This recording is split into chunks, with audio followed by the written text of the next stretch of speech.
Tendon pain in endurance runners is super common. It's most common in the Achilles tendon and the gluteal tendon. So that would be pain in the back of the heel and pain on the side of the hip. The other place that runners will sometimes get it is in their knee, in their patella or quadriceps tendon, although that is less common. It does happen. Now, I don't know the exact statistics on this, but my feeling is, as a runner and a physio and a coach working in this field for like 20 years, that most runners will experience tendon pain of some description at some intensity at some point during their running lifetime, provided they're running for long enough, like longer than 10 years. But the degree of disability and effect of that tendon pain will vary. It'll run the spectrum from a very minor inconvenience that might be an Achilles tendon, feeling a little bit sore for a weekend after a long run, all the way to a very debilitating tendon pain that not only stops you running for an extended period of time or maybe indefinitely, but also maybe affects your sleep, affects your functioning in daily life. It can be quite severe sometimes, but it can also be very mild. If you're wanting to know if you have tendon pain, it'll usually behave in a fairly typical way. So one of the things about tendon pain that makes it quite obvious is that it's quite focal, meaning that if you have tendon pain, let's say in your Achilles tendon, you can point to it and say, oh, it's right there. It's not like diffuse in general, it's like quite localized.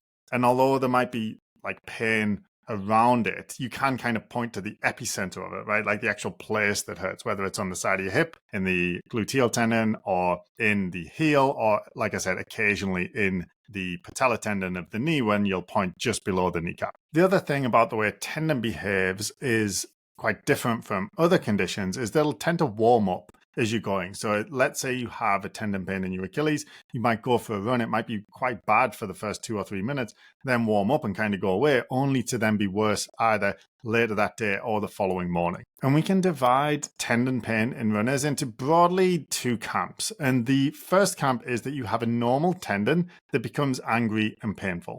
The second camp is that you have an abnormal tendon that becomes angry and painful. The first situation, a normal tendon that becomes angry and painful, is less common in endurance runners particularly. This will tend to be more something that happens to younger people, like teenagers, where they do an activity, let's say like a volleyball camp, when they're not used to doing that. You don't usually do too much. Then they play volleyball nonstop for like 3 days.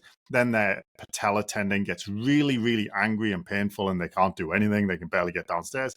That goes on for 2 or 3 weeks. Then it completely resolves and they go back to normal. So they had an anatomically and structurally and physiologically pretty normal patella tendon. They just did way too much with it, made it really angry. It got really painful. It stayed painful for a couple of weeks and then it kind of resolved and went away. So that's a normal tendon becoming very angry. The other situation, which is more common in runners, unfortunately, particularly in the demographic, if you're around my age, in our demographic, it's more common to have an abnormal tendon that becomes painful and angry for a period of time, sometimes a very extended period of time. And what I mean by abnormal is if you were to look at it, say, take my left Achilles tendon where I've had issues in the past, and you were to do an ultrasound scan, you would see the collagen fibers that make up the tendon are somewhat disorganized. They're not looking as healthy and as strong and as organized and densely packed as they did when I was younger. This lack of organization is what makes the tendon weaker and more vulnerable to becoming painful. And then when it becomes painful, it can often remain a problem for a very long period of time.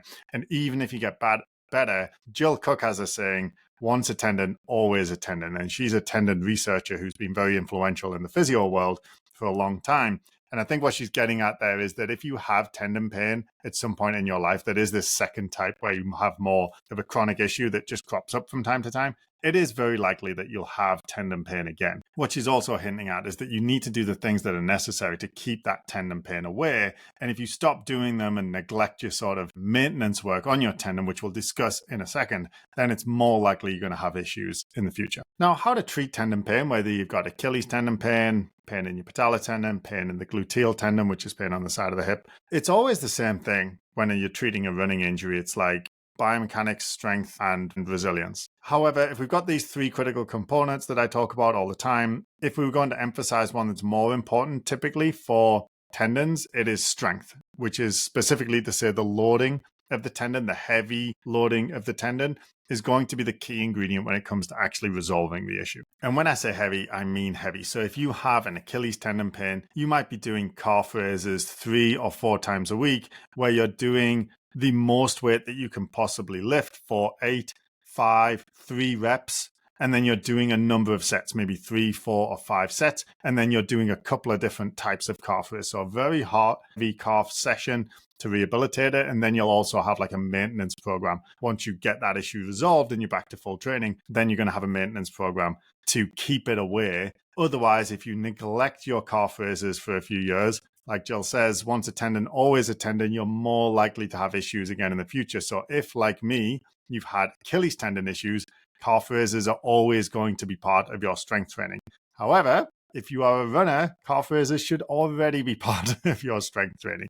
The things that make you a better runner in terms of strength training will also help you protect your tendon, which is doing very heavy lifting 2 times a week during lighter periods, 3 times a week during heavier periods, when you're going to strengthen the tendon and the muscles by using rep ranges like less than 8 rep max. So nice and heavy for a few reps. Now, obviously, that is very much an overview of how to treat tendon pain. If you're having tendon pain, be it the Achilles, the patellar tendon, the gluteal tendon, and what you've been doing isn't working, and this sounds like you might be missing something, particularly on the strength side of things. I see people come with tendon issues and they have been underdosing quite dramatically sometimes. The amount that they need to do strength training wise can often be 3 or 4 times as much as they think they need to do. And that's the problem. It's not that they're not willing to do it. It's not that they are not doing the right things. It's not that they are needing to do something else, some other intervention. It's they need to do more and heavier of the things that they're already doing. That's the most common reason we see that we can resolve tendon issues for runners